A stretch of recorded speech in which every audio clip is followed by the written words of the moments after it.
En el nombre del Padre, del Hijo, y del Espíritu Santo. Amen. What is up, everybody? Random Random Man here, bringing you my review for Conclave in one take. Yes, another one of these one-shot reviews, and let's get right into it. This is a film that is based on the 2016 novel of the same name by Robert Harris, and it's a mystery thriller following a cardinal who organizes a papal conclave in the wake of the sudden passing of the Pope, only for him to find himself investigating the secrets and scandals of each one of the candidates.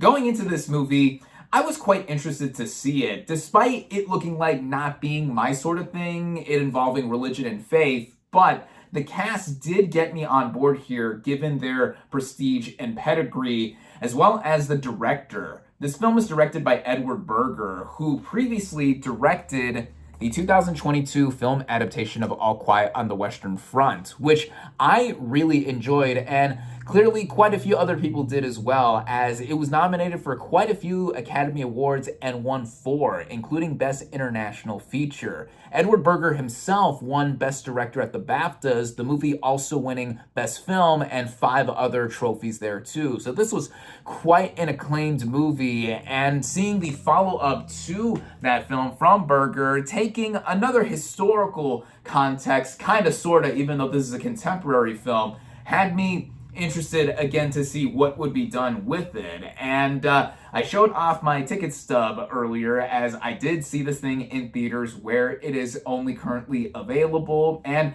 starting out with the cast and their performances, we have Ray Fiennes as the lead cardinal who organizes this conclave, and I think that he is just one of the most accomplished actors working right now. I've always been a fan of him. Most people my age / my generation would know him as Lord Voldemort, of course, from the Harry Potter films, but of course I've gone back and seen a bunch of his other performances before and after, and this here, I think, gives or showcases himself as one of the best performances that he has given on screen to date.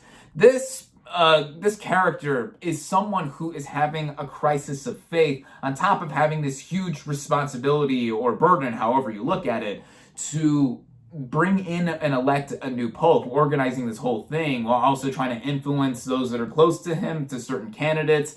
He's one of the candidates himself too, and doesn't want it though, even though many people look at him as being a noble successor to the previous pope. But with all of that, I mean, Fiennes really does embody what someone in this position would be doing or thinking. And for a lot of seasoned performers like himself, I usually call them class acts, and it goes without saying, I think that Fiennes himself is a class act here, giving one of his best film performances. There's quite a few other members of this cast, including Stanley Tucci, who is another cardinal and candidate to be the next pope, and he is a more progressive thinking person, and he himself doesn't want the position either. I mean, quite a few people here either do want it, don't want it, whatever. Tucci himself is very vocal about certain issues and what he feels in terms of a position that it would be to be the Pope, and also just trying to converse with other characters like he does with Fiennes' character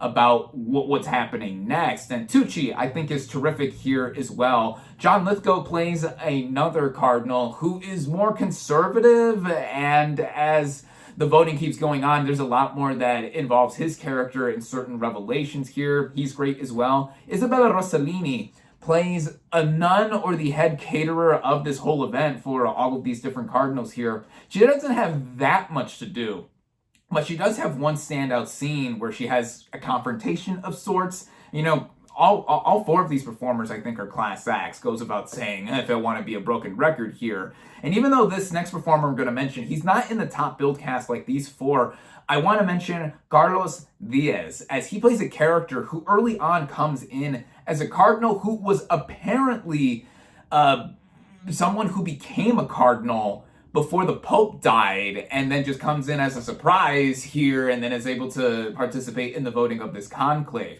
I'm mentioning him because, well, one, he's a Mexican actor, orale, playing a Mexican cardinal and his integration to the plot, I think, was pretty integral despite him seemingly not doing that much at first. But he has one standout scene just like Rossellini does, but I think he is a bigger standout here. And just what he is doing also represents a lot of the whole theming that is going on with the film. And yeah, of course, I have to shout out my fellow Mexicanos whenever I get the chance here. I thought he was outstanding. Everyone in this cast, I think, is outstanding too. Ralph Fiennes, I think, being the clear breakout, or just standout, I should say, of this film. And I think that in terms of awards, I'm jumping the gun on this already early now, I think that he is gonna get a nomination for Best Actor at the Oscars, and there's quite a few things this film I think will be nominated for. Now going on to the writing, I did not read the book that this movie is based on. And with that, I went in just seeing how this was going to play out as a mystery thriller that I mentioned this movie is. Early on, the Pope is dead, and so Ralph Fiennes' character has to go ahead and organize all of this.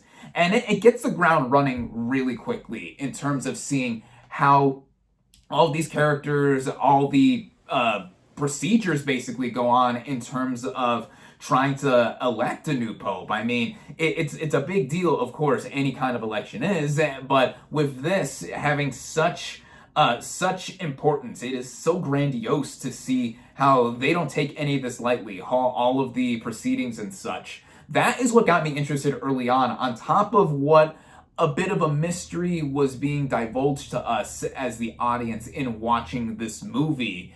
And with what we see in all these revelations and a bunch of other details that get spilled over, in theory, just seeing a movie like this, which is mostly people sitting around and talking and also conversing, gossiping in some instances, yeah, it would seem capital B boring, but I don't think that is the case, especially with the way Edward Berger does direct this thing. It is riveting. It's not intense per se, like a million miles a minute in terms of it moving, in terms of its pace. I said in terms twice. Wow, this is what I get for doing this in one take. But anyway, what it does in terms of how it progresses and moves on, it, I think, does it in a constructual kind of way, constructive manner to how all of this is happening, and the election is happening for days on end, and clearly there is some tension brewing in terms of the anticipation and the restlessness of just getting all done, and also outside factors because of how there are certain views that a bunch of these characters do have. One cardinal candidate has a bunch of backwards ideologies here, and that's why some people are afraid that he would be the next pope and is a current candidate for one. Another one is vying to be the pope and would be the first African pope, and just a bunch of other things going back and forth together on top of some of the main characters who don't want the position. It becomes something that I was riveted by more than I initially thought I would be. And again, with the direction by Edward Berger, I think he brings it with such a pace and doesn't have a lot of monotony to try to break up certain things in between the whole sessions that we see with the cardinals trying to cast their votes for the next pope, and even in some little moments that we see with the cardinals doing some mundane stuff. I mean, when they're taking smoke breaks outside, one using a smartphone, clearly showing that, they're people, even though they have this pretty high position or this duty for themselves in terms of the Catholic Church. So that, I think, humanizes them a bit, even with the passing moments that we see. And on top of this being a human story as well, there is a lot of commentary that this movie does have in terms of the outside world and such. Not to get political here, but this movie centering around a whole election kind of brought to mind of what's happening, at least here in the United States, because currently we are in the midst of early voting for the next president of the United States, and this coming Tuesday is Election Day, the 5th of November, coincidentally and ironically. But yeah, I myself, to show off here, I myself this past Tuesday went out and voted. I voted early. That day was officially vote early day. So if you are able to, here in the US, just go out and vote, cast your vote either before or on the day of for Election Day, because I think this is a right or a privilege that people do take for granted. And the movie, back to Conclave, expresses that in a lot of senses, but also we see a lot of the shifting back and forth in a matter of days as to how people are thinking, on top of like some bombshells being dropped and some details about certain characters, even some stuff on the outside that is going in and causing people to just go up in terms of an ideological ruckus for like, why should we go on thinking this or that. Again, also the main character played by Fiennes having a crisis of faith because he just wants to be able to get through this, and he doesn't think that he would go on further as being in the position that he is in. There's a lot to think about here, and I was again surprisingly taken by what the movie was doing because I feel it is a beguiling mystery thriller. It also, on a technical front, is so stunning to view. Seeing this on the big screen was quite a treat, I think, in terms of the visual aspects here. The cinematography done by Stefan Fontaine, I believe, is the cinematographer's name, was quite a looker. There are many shots on the interiors of the Vatican that we see. Clearly, this was not shot at the Vatican, but you could have fooled me into thinking it was. The insides and the outsides of this grand palace-looking kind of structure. And also the colors, the choice of colors here. When I think of this movie, I think of a lot of reds in terms of like the big robes and cloaks that the cardinals are wearing. There's this one stunning shot where it's raining, it's outside, all the cardinals are wearing red and white, and they're holding up white umbrellas, and they're walking past and around this fountain. And it's like a stagnant shot that stays and holds for about a minute or so. Quite stunning. That's probably one of my favorite shots in any movie from this year. And it goes in terms of how the movie also is cut together with its editing. The pacing of this movie, it's about 2 hours, and I was surprised that the movie went faster than I initially expected because my showtime began at 11 a.m. We only have 7 minutes of previews here at my local chain, so yeah, thank God, no sitting through 20 plus minutes of previews.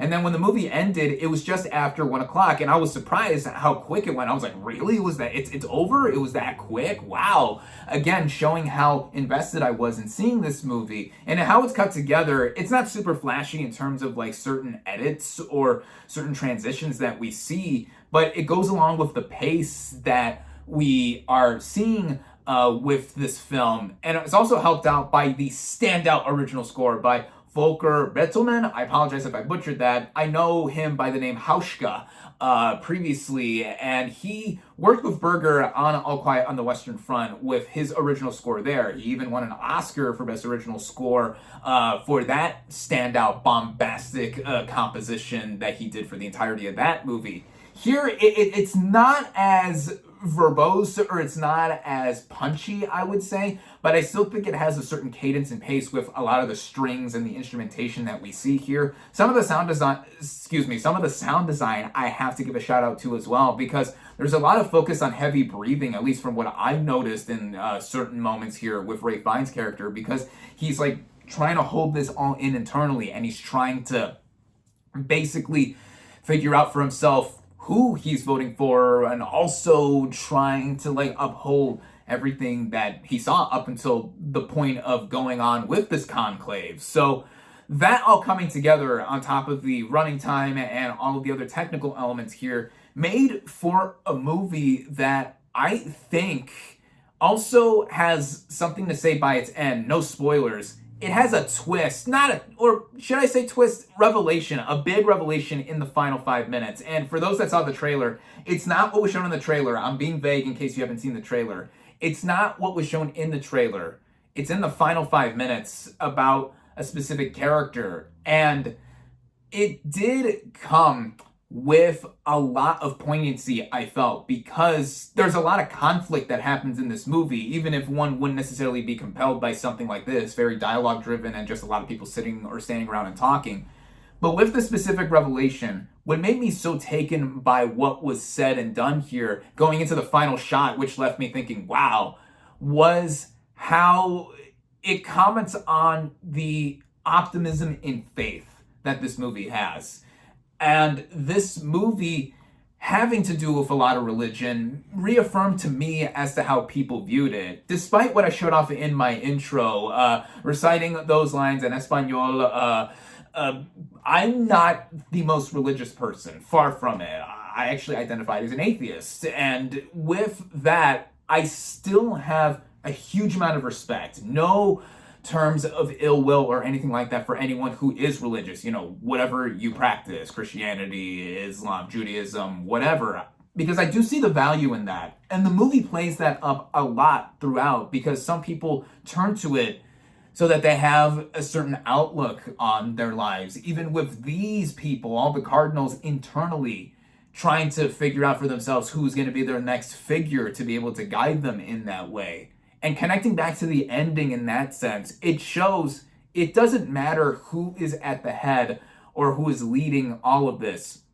It's showing whoever is there to reinforce and reinstill for millions of people the world over. Urs Fine's character says at one point, you're going to be the most famous person in the world. And I think that is what helped me really be even more enlightened by the movie in that sense, even if it's just in a film context, but also looking beyond and what I've said, also going back to the theming. And, I mentioned the election earlier and all that. There's a lot of political sensibilities that the movie has too, with the inner workings of the conclave, and then also just how people view the world over with Catholicism specifically here. And it's movies like this, and then also starring my fave, Audrey Hepburn, The Nun Story, that get me so taken by it because it's not trying to make you choose one side or the other. For those that don't know, this is a pretty famous movie. The Nun Story, it's about a woman played by Hepburn who wants to be a nun, but she really has ambitions to be a nurse, and she does it through the church, but also has a crisis of faith. And I absolutely love this movie. This just got a Blu-ray release earlier this year, and I couldn't be more happy whenever I get the chance to go ahead and go back and view this thing. But this movie had a lot of connection to Conclave, I think, in that sense, though Conclave feels like a much more grandiose movie upon immediate reaction. But I think movies like these two, I feel, are the best and most kind of productive ways to try and portray faith as they do, instead of not going to name names, but certain movies that are willingly telling you or showing you in your face that you must believe in this versus this or whatever. I don't think that's a very kind of useful way to try to portray faith or religion and stuff, because, let people follow what they want to do, practice what they preach, or just do whatever. But don't do it in spite or trying to bring down others and anything like that. So, mini rant there. But with that, and coming all together with Conclave, I was, again, so surprised with how I was just into this movie, and I wound up by the end loving it. And I feel that this is now one of my favorite movies of the year. And I think those, even if you only have a passing interest in the subject, I think with all the filmmaking, the performances, and what the movie is trying to say, I'm curious to see how other people have been reacting to this, because as I mentioned earlier, with Ralph Fiennes possibly getting nominated for Best Actor at the Oscars, I think this has a real chance to be a big awards contender, and I welcome it because clearly, if it wasn't already so apparent, I loved Conclave. Once again, this is one of my favorite movies of the year thus far. I highly recommend it. All that's left for me to say now is to give my final verdict. My final verdict for Conclave is 4.5 out of 5 stars. And there you have it.